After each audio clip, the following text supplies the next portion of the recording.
worst that can happen. So, I don't know what got me in this mindset today.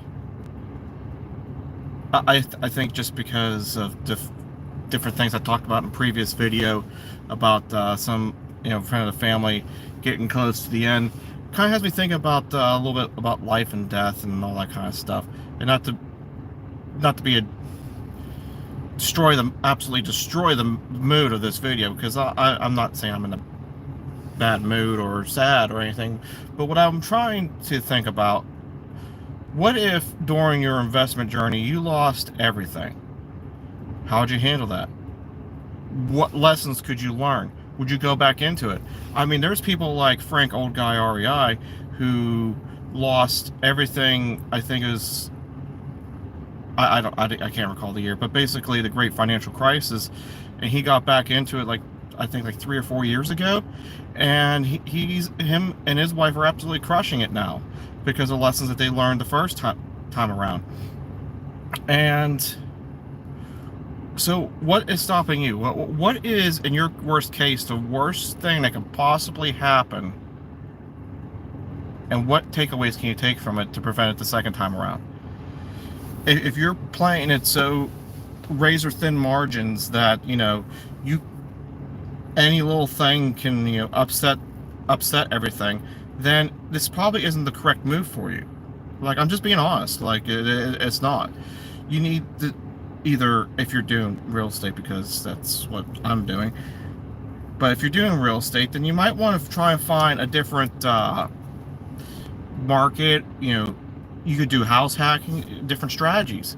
There's different opportunities. You might even decide, be like, you know what, Jack, and all your jackassonisms, I can't handle you and your real estate. But I am young, and I am pretty, and I am adorable, and I am smart. Go invest in stocks. Do the Cody Sanchez move and buy several smaller service businesses and stuff. The small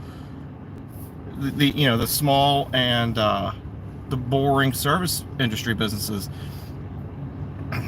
You have more time on your hands than a lot of other people, and it might be a great move for you. The other thing you can think about too is, I forgot to mention this earlier, but you might decide that what I'm doing in real estate might not be what you want to do in real estate. You might think, oh, Jack, you're so you live on the edge. I can't handle that much stress in my life. I just can't handle it. Apparently I sound like Colonel Sanders when I talk like this, and your hands go up and you sound like a Southern judge. Anyway, you might want to be like Coach Carson, and there's nothing wrong with that. You might want to be like Dion. And Coach Carson, he wrote a famous book, The Small and Mighty Investor. I forget what he has, like 50% of his portfolio is paid off, and he's very successful. He's part of Bigger Pockets. I mean, what more could you ask for? And then you have people like Dion, the person is full of the most Dionisms that you could shake a stick at. You couldn't even shake a stick at all of them, but it's just so helpful and full of good advice. He lives on a very small portfolio. He has a total of, I'm sorry, there's an eyelash in my eye. I can't hold it back anymore. There we go, it's gone. Anyway, he only has a total of 18 units, I think it is, and he's never done anything outrageously crazy, and I think it's back. He's never done anything crazy. He's always just lived on one side, run out the other half, wait a couple years, go move. Like he's done house hacking. Isn't just necessarily living with roommates, okay? That's co-living, and yeah, that's a form of house hacking, but it's kind of its own separate strategy. You can live in a 2, 3, 4-plex, or even a 5-plex if you know how to do it right, with conventional 30-year fixed rate debt, and you just have one wall that you share with people, and you don't have to be up in their business. And in fact, you may never ever really see them, especially if you work a goofy night shift schedule like I do. I'm just saying, I don't see many people out in the wilderness, in the great deserty asphalt concrete jungle. Gee, and I thought I was tired before I started this live stream. Apparently I don't need that next cup of coffee. But anyway, that's just some things I've been thinking about. And I'm hoping to plant some seeds in y'all's head. Maybe get you thinking about investing and taking care of your financial futures.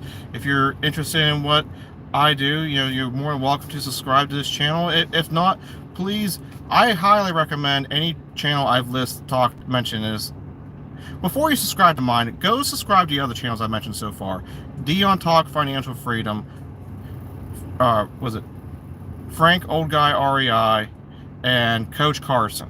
Go subscribe to those channels. They're way more better. Yeah, my English is very good. So they're way better. This channel is just kind of focused on what I'm doing. So if you want to see what I'm doing, go ahead, subscribe, but make sure you subscribe to those other ones. They're better.